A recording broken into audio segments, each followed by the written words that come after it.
Alhamdulillah Rabbil Alamin, wassalatu wassalamu ala sayyidil anbiya'i wal mursalin wa ala alihi wa ashabihi ajma'in.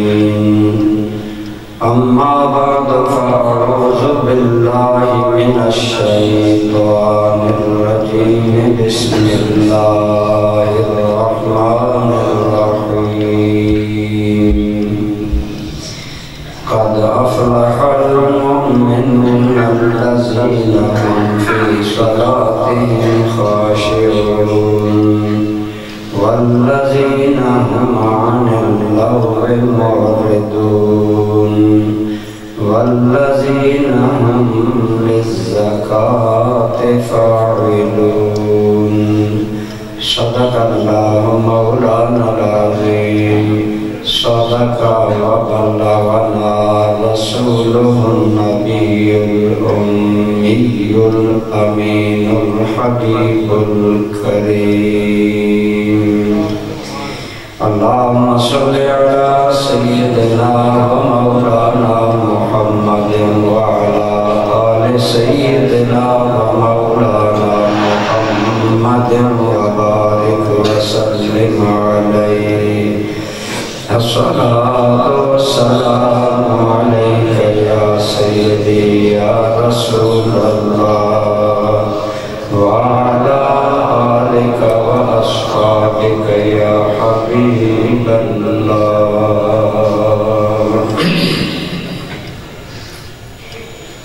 حمد و صلاة کے بعد قابل احترام برادران اسلام،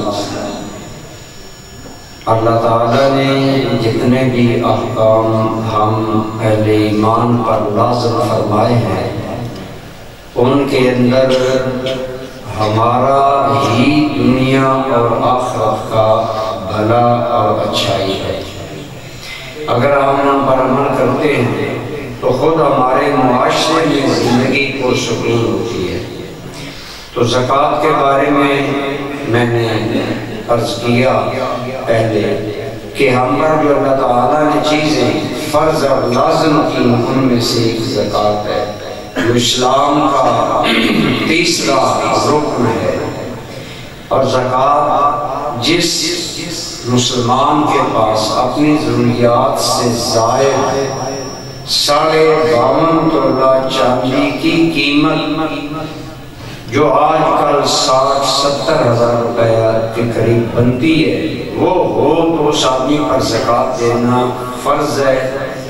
اگر وہ زکوٰۃ ادا نہیں کرے گا تو وہ ایک طرف اللہ تعالیٰ کا گناہگار ہوگا اور دوسری طرف اللہ کی مخلوق کے وہ غربا جن کا وہ حق مارتا ہے زکوٰۃ نہ دے کر، اور اس کے زکوٰۃ نہ دینے کی وجہ سے معاشرے میں جو غریب معاشی تنگدستی کا شکار ہیں، جن غریبوں کو ضروریات زندگی بھی میسر نہیں اور بچوں کا بدن ڈھانپنے کے لیے لباس نہیں، پیٹ بھرنے کے لیے خوراک نہیں، تو ان کا حق مارنے کی وجہ سے بھی اس آدمی پر وبال ہوگا۔ تو زکوٰۃ کی ادائیگی سے جہاں معاشرے میں برکتیں حاصل ہوتی ہیں، اللہ کریم نے قرآن کریم میں بارہا فرمایا کہ جو لوگ اللہ کے نام پر مال دیتے ہیں اللہ انہیں پاک فرماتا ہے۔ وَسَيُجَنَّبُهَا الْأَتْقَى الَّذِي يُؤْتِي مَالَهُ يَتَزَكَّىٰ۔ فرمایا اللہ اس بندے کو جہنم سے بچائے گا جو اللہ سے ڈرتا ہے اور اللہ کے راستے پر مال دیتا ہے تاکہ اللہ اسے پاک کر دے۔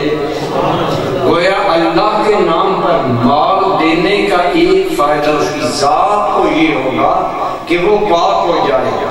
کس چیز سے پاک ہوگا؟ بخل سے پاک ہوگا، دولت کی محبت سے پاک ہوگا، دنیا کی محبت سے پاک ہوگا۔ جب وہ اپنے خون پسینے کی کمائی میں سے اللہ کے نام پر دے گا، واضح بات ہے اس کے دل میں مال کی محبت کی بجائے رب ذوالجلال کی محبت پیدا ہے، ان کو وہ اللہ کے لیے دے رہا ہوگا، گویا اس نے مال سے پیار نہیں کیا، رب ذوالجلال سے پیار کیا۔ تو جس دل میں اللہ کی محبت آ جائے اور اس دل سے دنیا کی محبت، مال کی محبت اور بخل دور ہو جائے، وہ یقیناً انسان پاک ہو جاتا ہے۔ تو زکوٰۃ ادا کرنے کا، جیسا میں نے پہلے بھی عرض کیا، زکوٰۃ کا ایک معنی ہی ہے پاک کرنا۔ قرآن کریم نے یہ لفظ بہت سی جگہ پر استعمال کیا، قد افلح من تزکا، کہیں فرمایا کہ جو آدمی اپنے نفس کو پاک کر لے گا وہ آدمی کامیاب ہوگا، قد افلح من زکاہا، جس نے اپنے نفس کو پاک کر لیا، نفس کو پاک بخل سے، حرص سے، لالچ سے، محبت کی مال سے، دنیا کی محبت سے پاک کرے گا اور دل میں اللہ کی محبت، غرباء کی محبت، مساکین کی محبت بسائے گا، تو اس سے اسے اللہ کا قرب ملے گا۔ تو زکوٰۃ کا ایک فائدہ یہ ہوتا ہے کہ زکوٰۃ ادا کرنے والا گناہوں سے پاک ہوتا ہے، حرص، لالچ، بغض اور تنگ ظرفی سے پاک ہوتا ہے، اللہ اس کے دل میں لوگوں کے لیے ہمدردی کا جذبہ پیدا کرتا ہے۔ تو اس طرح زکوٰۃ کے ذریعے معاشرے میں وہ لوگ ڈیولپ ہوتے ہیں، وہ لوگ پیدا ہوتے ہیں جن کے دل میں ایثار کا جذبہ ہوتا ہے، جن کے دلوں میں غرباء کی ہمدردی کا جذبہ ہوتا ہے، جنہیں غریبوں کی غربت دیکھ کر دل پسیج جاتا ہے، انہیں سکون نہیں آتا جب تک وہ غرباء کے لیے زندگی کی ضرورت پوری نہ کر دیں، ان کی حاجت کو پورا نہ کر دیں۔ تو ایک تو زکوٰۃ کا فائدہ یہ ہوتا ہے، اور زکوٰۃ نہ دینے کا نقصان یہ ہوتا ہے کہ جس مال سے زکوٰۃ نہ دی جائے وہ مال ناپاک رہتا ہے۔ ام المومنین حضرت سیدہ عائشہ صدیقہ رضی اللہ تعالی عنہ فرماتی ہیں کہ قال النبی صلی اللہ علیہ وسلم ما خالت الصدقۃ مالا قط الا اهلكته، او کما قال علیہ الصلوۃ والسلام، حضور نبی کریم صلی اللہ علیہ وسلم نے فرمایا کہ صدقہ، اب میرے پاس مال ہے، مجھ پر زکوٰۃ جو دینا لازم ہے، اس کا نام صدقہ بھی ہے۔ صدقہ کی دو قسمیں، ایک صدقہ فریضہ یعنی فرض صدقہ اور ایک نفل صدقہ۔ جیسے نماز میں فرض نماز ہے اور نفل نماز ہے، ایسے ہی صدقات میں زکوٰۃ ہم پر فرض ہے، واجب ہے، فطرانہ ہم پر واجب ہے، قربانی کرنا واجب ہے، یہ صدقات مالیہ فرض ہیں ہم پر، اور باقی صدقات نفل۔ اب میرے آقا صلی اللہ علیہ وسلم فرماتے ہیں جسم کسی بھی مال میں صدقے کا مال کبھی نہیں ملتا مگر اس کو برباد کر دیتا ہے،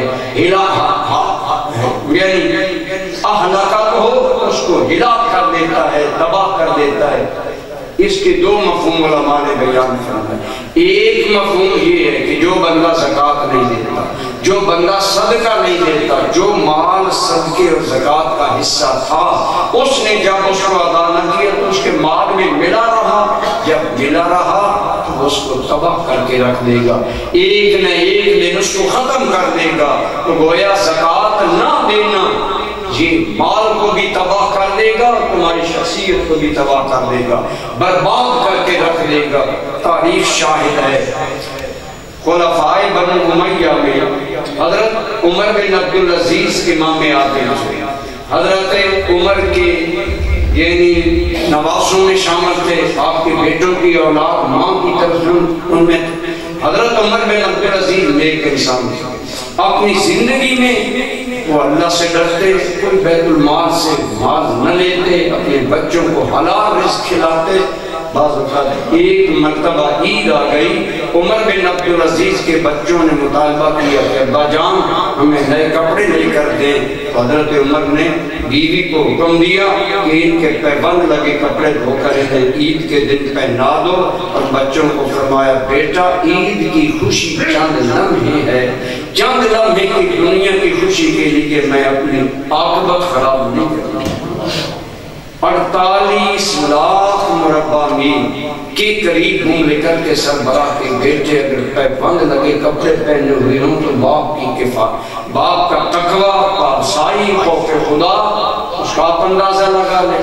حضرت عمر بن عبدالعزیز کی اولاد آپ کی زندگی میں غریب رہی، لیکن آپ نے تقویٰ اختیار کیا، اللہ کا نظام نافذ کیا۔ میں نے بتایا تھا کہ جب آپ نے 3 سال حکومت میں معاشی طور پر مشکل گزارے، اگلا سال جب آیا تو لاکھوں مربع میل میں کوئی غریب مملکت میں زکوٰۃ لینے والا نہیں، سب کو آسودگی آ گئی، سب کو اللہ کا، اور وہ مسلمان سچے تھے، بلا وجہ مانگتے نہیں تھے، کوئی زکوٰۃ لینے والا نہیں، اتنی خوشحالی آ گئی، لوگوں کو وہ خوشحالی دینے والا اور گھر میں یہ سختی کرنے والا عمر بن عبدالعزیز۔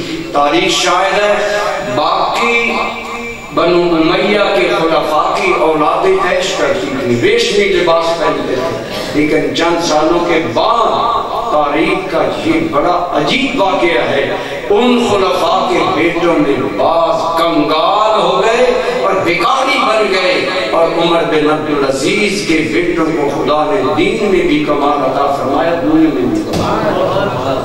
یہ فائدہ ہوتا ہے مال میں سے زکوٰۃ دینے کا، جب بندہ زکوٰۃ دیتا ہے معاشرے کے غریب لوگ علم حاصل کرتے۔ آپ فرمائیں ایک آدمی ہے امیر، وہ زکوٰۃ نہیں دیتا اور مال جمع کرتا رہتا ہے، لیکن جب دنیا سے جائے گا لوگوں میں متعارف ہوگا یہ آدمی کنجوس ہے، یہ آدمی تنگ دل ہے، یہ آدمی کسی کے ساتھ بھلا کر کے راضی نہیں، اور دولت جو جمع کی کیا وہ ساتھ لے جائے گا؟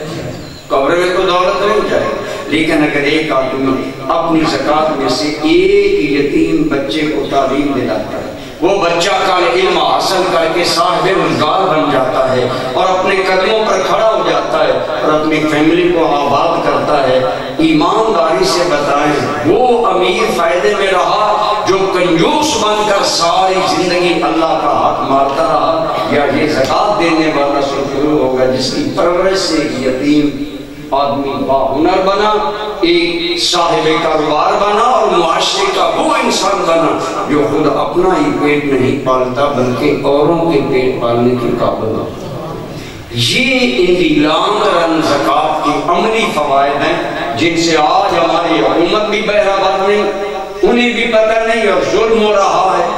75 سال گزر گئے ملک میں نظام زکوٰۃ نہیں آیا، غربت دیکھ لیں، ہر پاکستانی 1.25 لاکھ کا محروم پیدا ہوا۔ یہ عذاب ہے اللہ کا جو ہمارے حکمران محسوس نہیں کر رہے، اور ایکچولی صدر سے لے کر ہر فرد تک ہر بندہ بے چین بے سکون پریشان ہے۔ یہی اللہ کے عذاب کی علامتیں ہوتی ہیں کہ ان کا کوئی کنارہ نظر نہیں آتا۔ علماء نے لکھا ہے اللہ کے عذاب کی علامت یہ ہے کہ بندوں کی طاقت سے معاملہ باہر ہے، اور آج وہ معاملہ کوئی ہمارا حکمران ہمارے قومی مسائل حل کیوں نہیں کر سکتا؟ اسلام پر عمل نہیں کرتے۔ اپنے گھروں میں دیکھ لیں، ہم اگر کوئی بھی زکوٰۃ دینے والا ایک آدمی بتا دے جو کنگال ہوا، اللہ تعالیٰ زکوٰۃ دینے والوں کو فارغ البال ہوا۔ تو بہرحال میرے آقا صلی اللہ علیہ وسلم کا ارشاد میں کر رہا تھا کہ صدقہ جب کسی مال میں ملتا ہے، یعنی جب تم صدقہ نہیں دے ہوئے، ایک دن آئے گا وہ تمہارے مال کو برباد کر دے گا۔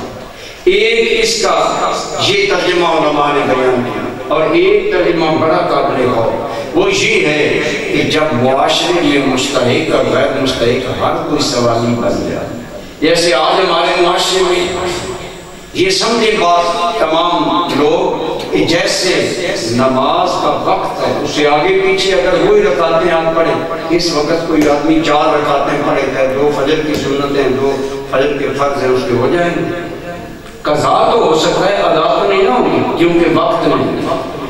فرض کی ادائیگی کے لیے جو شریعت نے ضابطہ دیا اسے آگے پیچھے فرض ادا نہیں ہوتا۔ زکوٰۃ دینے کے لیے اندھا دھند ہر مانگنے والے کو دینا اس سے زکوٰۃ ادا نہیں ہوتا۔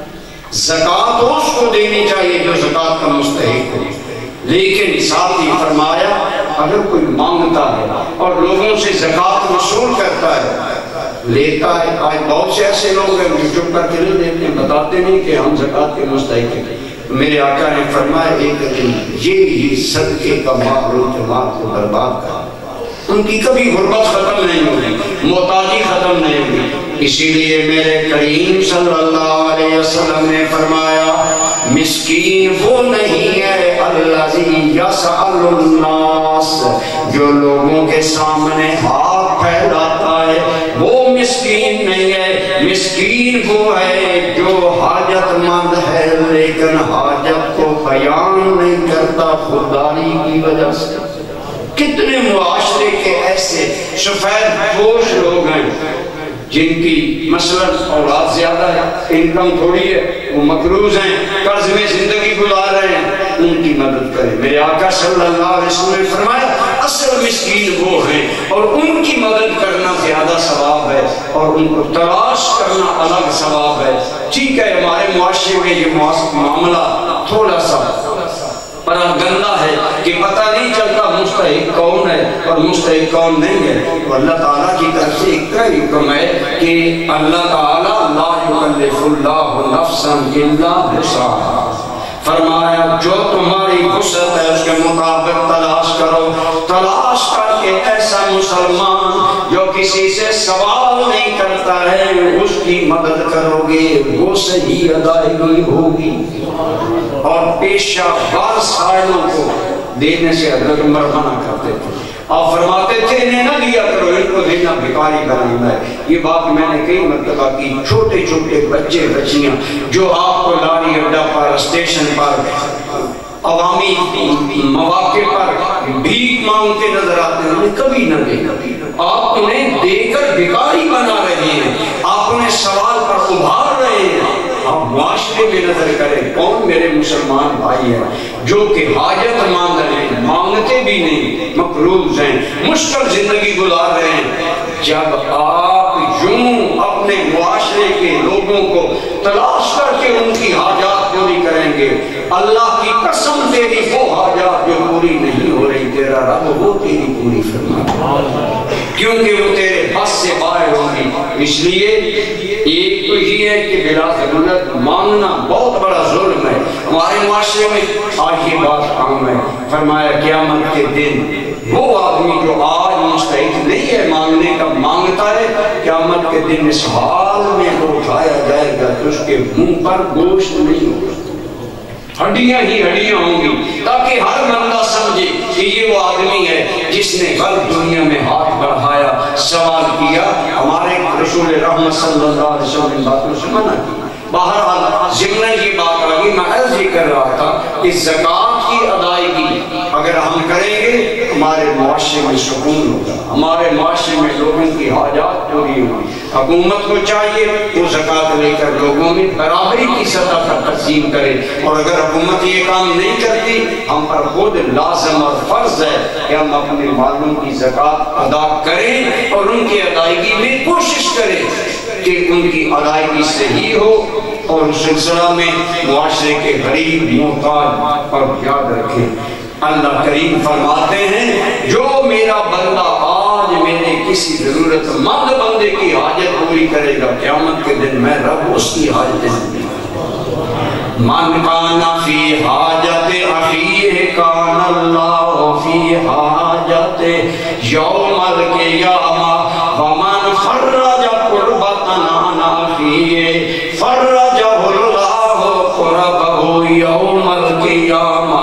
جو آج اپنے مسلمان بھائیوں کی تکلیف بانٹے گا، درد بانٹے گا، حاجات پوری کرے گا، ان کی مشکلات آسان کرے گا، اللہ قیامت کے دن اس کی مشکلیں آسان فرمائے گا۔ اس لیے عموماً اہل ایمان ویسے زکوٰۃ کے لیے کوئی خاص مہینہ مقرر نہیں، ہر آدمی اپنا الگ مہینہ۔ مثلاً میں جب بالغ ہوا تو میں ماں باپ سے جدا ہونے کے بعد سال مجھ پر پورا ہو گیا، مجھ پر زکوٰۃ اگر لازم آتی ہے تو جس مہینے سال مکمل ہوگا وہ مہینہ میری زکوٰۃ کی ادائیگی کرے.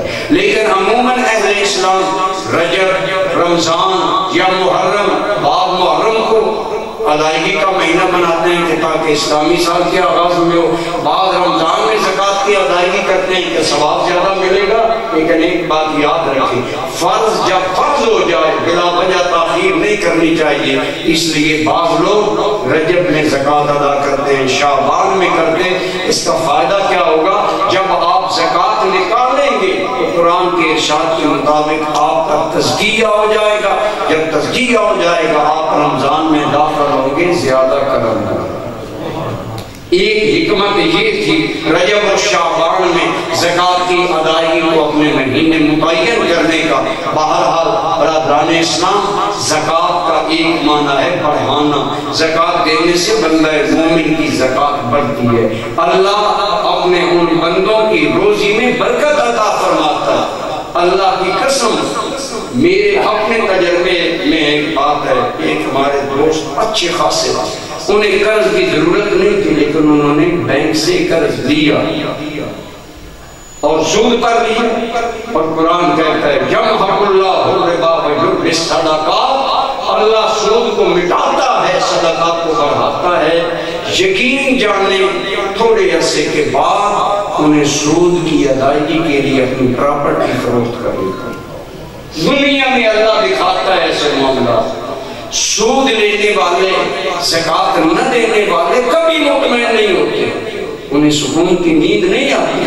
حضرت ضیاء الامت رحمۃ اللہ تعالی علیہ نے ایک دن سبق میں فرمایا، اگر کسی کے پاس تجارو دیکھو کبھی یہ رشک نہ کرو کہ یہ میرے پاس ہو. تمہیں کیا معلوم ان نعمتوں میں بھی وہ ایسا بے سکون ہو کہ اسے 6 گولیاں کھانے سے بھی سکون کی نیند نہ آئے. اور ایک غریب مزدور آدمی حلال روزی کما کر تھوڑی سی گھر میں جاتا ہے لیکن جو ہی سر زمین پر رکھتا ہے تو میٹھی نیند کی لذت ہے.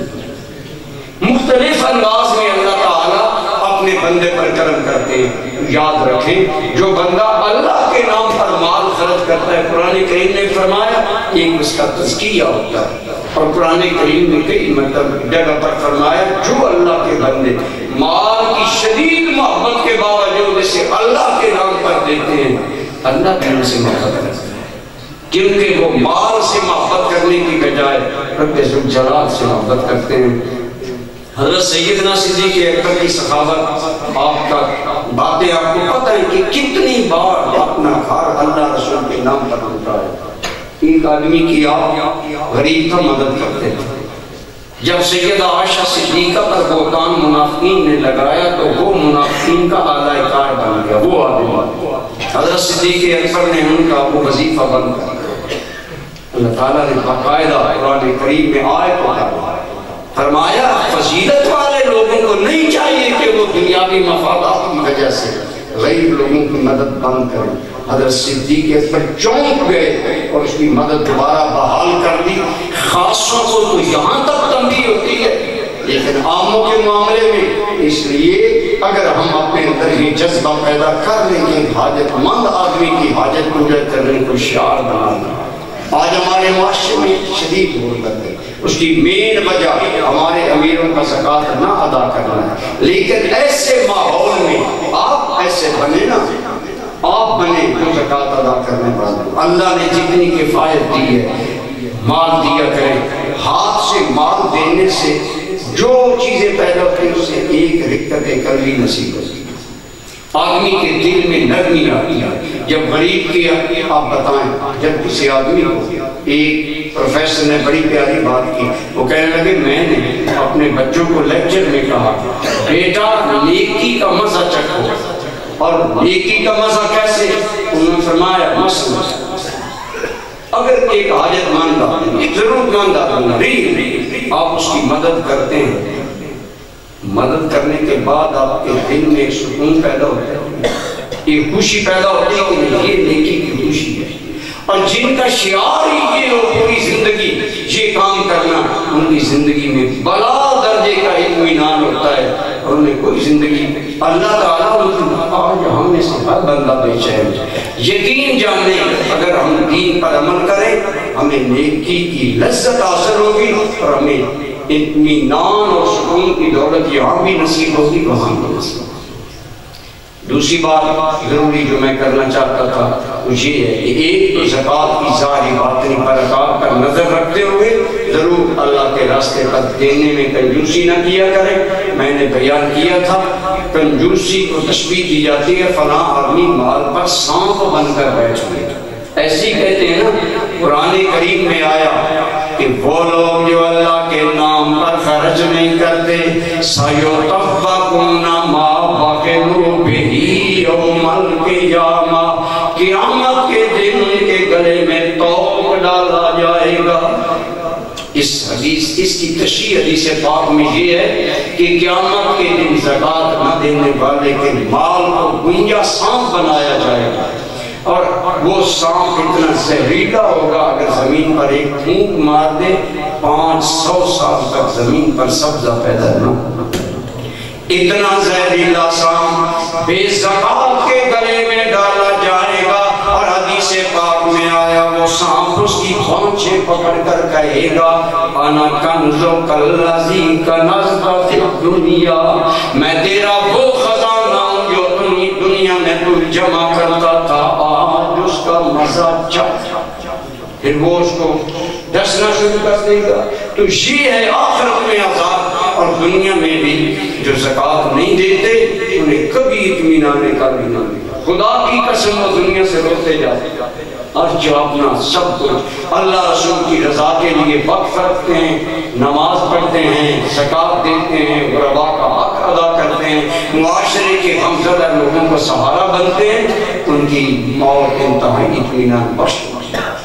انہیں دنیا سے جاتے ہوئے خوشی ہوتی ہے کہ میں اس حال میں جا رہا ہوں کہ میرا رب مجھ سے راضی ہے۔ ایک بات۔ دوسری بات یہ شعبان المعظم ہے، بڑا برکت والا مہینہ ہے، انشاءاللہ زیادہ گفتگو تو آئندہ جمع ہوگی، لیکن شروع میں نصیحت کر رہا ہوں کہ سرکار کریم صلی اللہ علیہ وسلم نے فرمایا رجب میری امت کا مہینہ ہے، رجب اللہ کا مہینہ ہے، رمضان خدا کا مہینہ ہے، اور درمیان میں شعبان میرا مہینہ ہے۔ تو جس چیز کی نسبت حضور اپنی طرف کریں اس کا مقام بلند ہو جاتا ہے۔ مکہ شہر میں حضور ہیں، اللہ نے مکہ کی قسم اٹھائی، فرمایا حبیب مکہ میں میرا کعبہ تو پہلے بھی تھا، میں نے قسم نہیں اٹھائی کب ہے وَأَنْتَ حِلٌّ بِهَٰذَا الْبَلَدِ، پیارے جب تم مکہ میں آیا نا ہم تیری نسبت کی وجہ سے قسم اٹھائی۔ تو گویا جس شہر سے رسول اللہ کی نسبت ہو جائے وہ اللہ کی بارگاہ میں موقر ہوتی ہے۔ فرمایا شعبان میرا مہینہ ہے، اور ساتھ ہی فرمایا شعبان المعظم رمضان کی تیاری کا مہینہ ہے، اور بندہ مومن کو اس کے لیے تیار رہنا چاہیے۔ تو گویا زکوٰۃ کی ادائیگی رمضان سے پہلے اپنے آپ کو پاک کرنے کا عمل شروع کرنا ہے، اور شعبان المعظم اس کی قدر کرے، اس میں نیکی کا اجر زیادہ ہے۔ حضور رحمت عالم صلی اللہ علیہ وسلم جتنے روزے رمضان کے بعد شعبان میں رکھتے تھے اتنی اور کسی مہینے میں نہیں رکھتے۔ یا پوچھا گیا یا رسول اللہ صلی اللہ علیہ وسلم آپ شعبان میں بہت زیادہ روزے رکھتے ہیں، تو فرمایا لوگو شعبان میں بندہ مومن کے سال کے عمل اللہ کی بارگاہ میں پیش ہوتے ہیں۔ میں چاہتا ہوں جن دنوں میرا عمل نامہ پیش ہو میں روزے کی حالت میں ہوں۔